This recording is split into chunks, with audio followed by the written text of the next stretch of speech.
Serikali ya Togo imemkamata na kumrudisha nchini Burkina Faso aliyekuwa kiongozi wa taifa hilo baada ya mamlaka mjini Ouagadougou kumtuhumu kupanga njama ya kumuua mrithi wake. Paul Henri Sandaogo Damiba aliyepata madaraka kupitia mapinduzi ya kijeshi mwaka 2022 kabla ya kuondolewa madarakani na Ibrahim Traore miezi 8 baadaye, anatuhumiwa na utawala wa sasa kuwa ndiye aliyepanga jaribio la kumuua Traore. Kwa mujibu wa Wizara ya Sheria ya Togo, Damiba alikabidhiwa kwa mamlaka ya Burkina Faso siku ya Jumamosi. Wizara hiyo ilisema kuwa kama sehemu ya makubaliano hayo, Burkina Faso iliahidi kuhakikisha usalama, heshima na kesi ya haki kwa Bwana Paul Henri Sandaogo Damiba pamoja na kutotumika kwa adhabu ya kifo. Kati ya mashtaka yaliyowekwa dhidi ya Damiba na serikali ya kijeshi ya Burkina Faso ni pamoja na kuiba fedha za umma,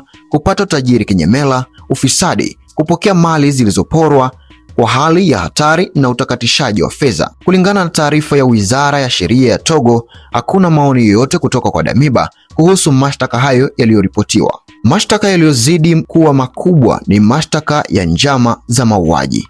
Mapema mwezi huu, waziri wa usalama wa Burkina Faso, Mahamadou Sana, alitangaza kwenye televisheni ya serikali kwamba vikosi vya usalama vilizuia mpango wa mfululizo wa mauaji yaliyozingatia kulenga watu binafsi kwa lengo la kutuliza serikali. Maafisa mjini Ouagadougou mara kwa mara wamemshtumu Damiba kwa kupanga njama kutoka uhamishoni.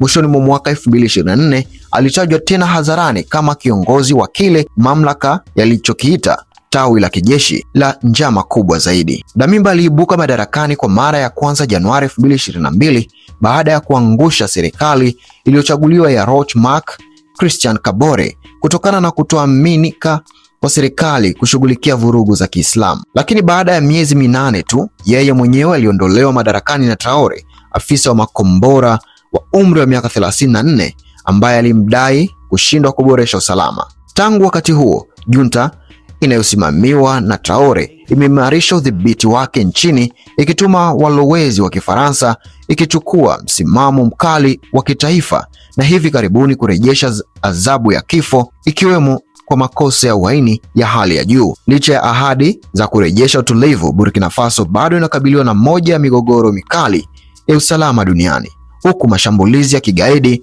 ya Kiislamu yakiendelea katika sehemu kubwa za nchi. Subscribe Dems Media kwa taarifa zijazo. Asante.